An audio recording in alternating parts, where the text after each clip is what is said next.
Hello everyone, this is आशु राघव और आज की वीडियो आपके लिए काफ़ी इंटरेस्टिंग होने वाली है, जिसमें हम बात करने वाले हैं basically in this video we are going to talk about 5 mistakes that you should avoid as a board student.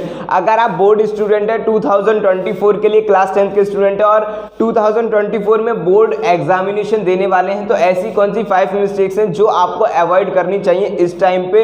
And then I will provide you the next video for the pre board examination, जिसमें आपको pre board की तैयारी भी करनी है, किस तरीके से आपको स्ट्रेटजाइज करना है, सारा प्रॉपर प्लान भी लेकर आ रहा हूं। बट इस वीडियो में मैं जो आपको बता रहा हूं 5 मिस्टेक्स जिससे आपके रिजल्ट पे डायरेक्टली इंपैक्ट दिखने वाला है। अगर आप इन वीडियो को या फिर इस वीडियो को लास्ट तक वॉच करते हैं और इन मिस्टेक्स को आप राइट डाउन करते हैं तो आपको डायरेक्टली आपको रिजल्ट देखने को मिलेगा। कौन सी ऐसी मिस्टेक्स हैं जो आपको अपनी प्रिपरेशन के ड्यूरेशन में नहीं करने चाहिए।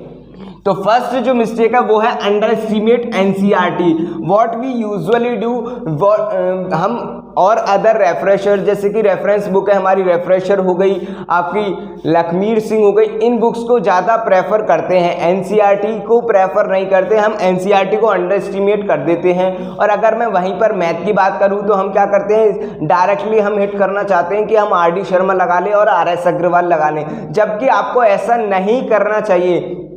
सबसे पहले आपको एनसीईआरटी को कवर करना है। फर्स्ट प्रायोरिटी जो है वो एनसीईआरटी है। अगर आपने एनसीईआरटी को कर लिया और आप चाहते हो कि मैं अपना लेवल नेक्स्ट लेवल तक ले जाना चाहता हूं, अगर आप इस लेवल तक पहुंच गए हो फर्स्ट लेवल तक और नेक्स्ट लेवल पर पहुंचना चाहते हो, तो उसके लिए आपको फर्स्ट लेवल को कवर करना ही पड़ेगा, जिसके लिए एनसीईआरटी मस्ट है, मस्ट। तो बहुत लोग इसी वजह से अंडर एस्टिमेट कर देते हैं एनसीईआरटी को, जिसकी वजह से उनका रिजल्ट नहीं आ पाता है। क्योंकि आर.डी. शर्मा को बुक को कवर करना अपने आप में ही एक डिफिकल्ट टास्क है। वो इतनी उसका जो आपका क्वेश्चंस है वो वैरायटी ऑफ क्वेश्चंस है, न्यूमरस ऑफ क्वेश्चंस है, जिनको कर पाना बहुत लिमिटेड टाइम होता है।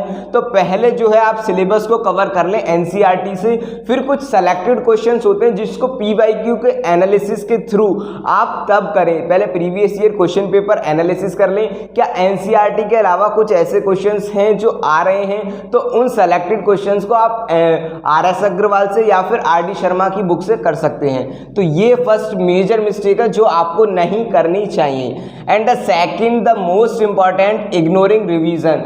हम क्या करते हैं, हम बस यूजुअली फोकस करते हैं कि हमारा बस जो सिलेबस है वो टाइमली कवर हो जाए। No doubt syllabus timely cover भी होना चाहिए, बट हमें रिवीजन करते रहना चाहिए। तो रिवीजन के लिए भी एक स्पेसिफिक वीडियो लाने वाला हूं, बट अभी जो मैं रिवीजन के लिए बताऊंगा आपको 147 रूल।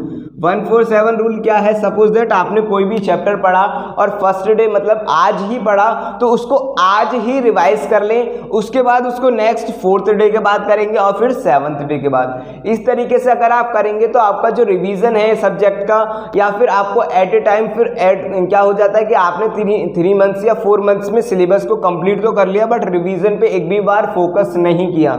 जब आप रिवीजन पे फोकस नहीं करते हो तो वो आपके लिए जो आपका 30% ही रिमेनिंग रह जाता है एट द एंड। अगर आपने 100% कर लिया तो एट द एंड अगर आप 3 मंथ बाद देखोगे तो आपको 30% ही रिटेंटिविटी रहेगी, यानी 30% ही आपको रिमेंबर रहेगा।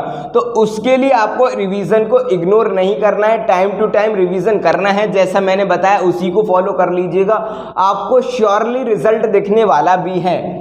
थर्ड जो है lack of sleep 6 to 7 hours.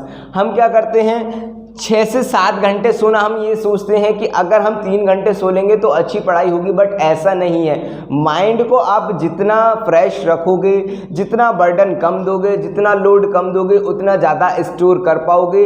अच्छा कम से कम 6 से 7 घंटे स्लीप लें, फिर उसके बाद आपकी जो रिटेंटिविटी आने वाली है, उसके बाद जो ग्रास्पिंग पावर पढ़ने वाली है, उससे आपको बहुत कुछ याद रहने वाला है। अगर आपने 3 से 4 घंटे की स्लीप ली तो आपका जो पूरा माइंड है उस पर डायरेक्टली आपका क्या करेगा, हिट करेगा और आपकी जो हेल्थ है उसको इम्पैक्ट करेगा, जिसकी वजह से आपका पूरा रूटीन जो है वो बेकार हो जाएगा। आपका जो टाइम टेबल आपने जो बनाया हुआ है 6 to 7 डेज, अगर आपकी हेल्थ पर इम्पैक्ट हो गया है इसका, तो मैं आपको ये समझाना चाह रहा हूँ कि आप अपनी स्लीप साइकिल के साथ कोई भी छेड़छाड़ ना करें, इसके साथ कोई भी डिस्टर्बेंस क्रिएट ना करें। तो उसमें 6 से 7 घंटे आपको लेना ही लेना है। और फोर्थ जो है वो है इनकंसिस्टेंसी। इनकंसिस्टेंसी में मतलब क्या होता है, सपोज दैट हमने एक दिन तो पढ़ लिया 12 घंटे, दूसरे दिन नहीं पढ़ा 2 घंटे, तो वो आपको क्या है कि आपको ऑल्टरनेट डे पे नहीं पढ़ाई करनी है, आपको कंसिस्टेंटली फोकस करते हुए पढ़ते रहना है।